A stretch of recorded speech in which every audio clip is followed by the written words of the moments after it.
Morning students, कैसे हैं आप सब। उम्मीद करती हूँ आप लोग अच्छे होंगे। आज आपकी वर्कशीट नंबर 26 आई है, इसे अच्छे से लेबल कीजिए, डेट डालिए, हिंदी की है क्लास, अपना नाम, अपने टीचर का नाम लिखिए। चलिए पढ़ना शुरू करते हैं। तो देखिए क्या लिखा है। प्यारे बच्चों, पीछे का पत्रिक में हमने लेखक प्रेमचंद द्वारा लिखी कहानी नादान दोस्त के बारे में पढ़ा और जाना कि केशव और श्यामा के घर की कानिस पर एक चिड़िया ने अंडे दिए हैं। उनके अंडों को देखकर दोनों अपनी अम्मा से छुपकर उनकी देखभाल करने में जुट जाते हैं और अनेक योजनाएं बनाते हैं। अब आगे तो हमने ये सब जान लिया था कि किस तरह से केशव और श्यामा दो बच्चे हैं और उनके घर की कानिस पे चिड़िया ने अंडे दिए हैं और वो बच्चे उसको देखते हैं और अपनी किसी भी चीज़ का उन्हें ख्याल नहीं रहता है। वो सिर्फ उस चिड़िया को देखना पसंद करते हैं, उनका आना जाना देखना पसंद करते हैं। फिर उनके दिमाग में क्वेश्चंस आते हैं, फिर वो क्या करते हैं, खुद ही उसका सॉल्यूशन भी निकालते हैं, है ना। और लास्ट में फिर वो क्या करते हैं, चिड़िया के परेशान ना हो, बच्चे भूखे ना रहें, इन सब का सॉल्यूशन बनाने के लिए वो कुछ ना कुछ करते हैं, दाना पानी छाया, है ना। तो आज हम लोग अब आगे पढ़ने वाले हैं। तो देखिए क्या लिखा है। गद्यांश को ध्यानपूर्वक पढ़कर पूछे गए प्रश्न के उत्तर दीजिए। दोनों चिड़िया बार बार कानिस पर आती थी और बगैर बैठे ही उड़ जाती थी। केशव ने सोचा, हम लोगों के डर से नहीं बैठती हैं। स्टूल उठाकर कमरे में रख आया, चौकी जहाँ की थी वहाँ रख दी। श्यामा ने आंखों में आंसू भरकर कहा, तुमने मुझे नहीं दिखाया, मैं अम्मा जी से कह दूंगी। केशव, अम्मा जी से कहेगी तो बहुत मारूंगा, कह देता हूँ, ठीक है। यानी अब क्या हुआ, केशव ने खुद स्टूल पे चढ़ के सारा काम किया जल्दी जल्दी और उसके बाद स्टूल वगैरह उठा के जगह पे रख दिया। श्यामा को चिड़िया के अंडों को नहीं देखने को मिले, ठीक है। इसीलिए वो बेचारी रो रही थी, उसकी आंखों में आंसू थे और वो धमकी दे रही थी भैया को कि अगर तुमने मुझे नहीं दिखाया ना, अब देखो, अब मैं मम्मा से शिकायत कर दूंगी कि तुमने जो है मुझे दिखाया नहीं है, ठीक है। तो अब केशव क्या कहता है, अगर तूने अम्मा से कहा तो बहुत मारूंगा। श्यामा कहती है, तो तुमने मुझे दिखाया क्यों नहीं। तो केशव कहता, अगर गिर पड़ती तो 4 सिर होते, ठीक है। तो 4 सिर ना हो जाते। 4 सिर हो जाने का मतलब ये देखिए मुहावरा होता है जिसका अर्थ होता है सर का फट जाना। यानी क्या होता है, चोट लगती है तो सर फट जाता है ना, खून निकलने लगता है, तो उसको ही बोलते हैं कि गिर पड़ती तो 4 सिर हो जाते, ठीक है।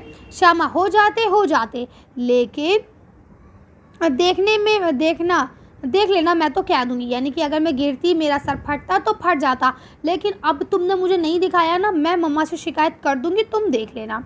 तो कहते हैं, इतने में कोठरी का दरवाज़ा खुला और माँ ने धूप से आंखों को बचाते हुए कहा, तुम दोनों बाहर कब निकले, ठीक है, कब निकल आए। और मैंने कहा था ना दोपहर है, ना निकलना बाहर। और फिर बोलती, किवाड़ा किसने खोला। यानी अब क्या मतलब है कि मम्मी जो है इन लोगों की बात सुन के बाहर निकलती हैं और वो धूप से, देखिए जब आप लोग अंधेरे कमरे से बाहर निकलते हैं तो आंखों पे धूप लगती है, तो क्या करते हैं, आंखों को बचाते हैं धूप से। तो वैसे ही वो बचाती हुई बाहर आती हैं और पूछती हैं कि किवाड़ा किसने खोला था, और तुम लोग से कहा था ना दोपहर में धूप में बाहर मत निकलना, क्यों निकले तुम लोग बाहर, ठीक। अब हम लोग क्वेश्चन आंसर्स पढ़ते हैं। उम्मीद करती हूँ तक समझ में आ गए होंगे। पहला प्रश्न लिखा है, केशव ने कानिस के पास से स्टूल और चौकी को क्यों हटा दिया था। तो क्यों हटाया था, चलिए आंसर देखते हैं। तो देखिए अब आप इसका आंसर यहाँ से लिखेंगे, केशव ने कानिस के पास स्टूल और चौकी इसलिए हटा दी थी क्योंकि दोनों चिड़िया बार बार कानिस के पास आती थी और बगैर बैठे ही उड़ जाती थी। तो केशव ने सोचा शायद ही हमसे डर रही हैं, है ना, इसी वजह से उसने स्टूल और चौकी को कानिस के पास से हटा दिया। कर लेंगे। अगला क्वेश्चन लिखा है, श्यामा ने आंखों में आंसू भरकर केशव को क्या कहा। तो चलिए देखते हैं इसका आंसर। तो देखिए आप इसका आंसर यहाँ से लिखेंगे कि श्यामा ने आंख में आंसू भरकर केशव को कहा कि तुमने मुझे नहीं दिखाया, मैं अम्मा जी से कह दूंगी, है ना। यानी चिड़िया का घोंसला और उसके अंडे वगैरह तुमने मुझे नहीं दिखाए थे ना, अब मैं तुम्हारी शिकायत अम्मा जी से कर दूंगी। तीसरा क्वेश्चन लिखा है, गिर पड़ती तो 4 सिर न हो जाते। यहाँ 4 सिर का क्या अर्थ है, अभी मैंने आपको समझाया, चलिए लिख के देखते हैं। तो देखिए यहाँ लिखा है, गिर पड़ती तो 4 सिर न हो जाते। यहाँ 4 सिर का अर्थ है सिर का चोट लगने के कारण फट जाना, ठीक है, सर का फूट जाना या फट जाना बोलते ना, वो कर लेंगे। अब देखिए यहाँ पे आपको लास्ट क्वेश्चन दिया गया है, केशव और श्यामा को माँ ने कब बाहर निकलने से मना किया था, रात में, बारिश में, धूप में या दोपहर में, ठीक है। तो कब निकलने को मना करा था, दोपहर में, ठीक है।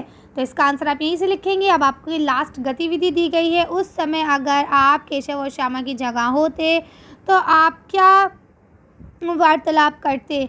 अपने छोटे या बड़े भाई बहन से मतलब लिखिए, ठीक है। अब आप मतलब अगर उस जगह पे आप होते, केशव और श्यामा जहाँ पे थे, उनकी जगह पे अगर आप लोग होते तो आप आपस में क्या बातचीत करते, सेम इसी तरह से अगर आपके भैया ने या नहीं दिखाया होता तो क्या करते। तो चलिए इसका आंसर देख के वीडियो को फिनिश करते हैं। देखिए आप इसका आंसर यहाँ से लिख सकते हैं, उस समय अगर हम केशव या श्यामा की जगह होते तो हम भी यही वार्तालाप करते, क्योंकि यदि अगर हम बड़े होते तो हम छोटों को डांट देते कि भाई चुपचाप बैठो, है ना। और अगर आप छोटे होते तो बड़े आपको डांट देते, है ना। तो इस तरह से आप लोग इसे कर सकते हैं। चलिए तो अच्छी वर्कशीट को हम लोग यहीं ख़त्म करते हैं। अच्छी वीडियो में बस इतना ही। अगर आपको ये वीडियो पसंद आई हो तो प्लीज़ से लाइक और शेयर करें। अगर अभी तक आपने हमारे चैनल को सब्सक्राइब नहीं किया तो प्लीज़ हमारे चैनल को सब्सक्राइब करें। Thank you for watching.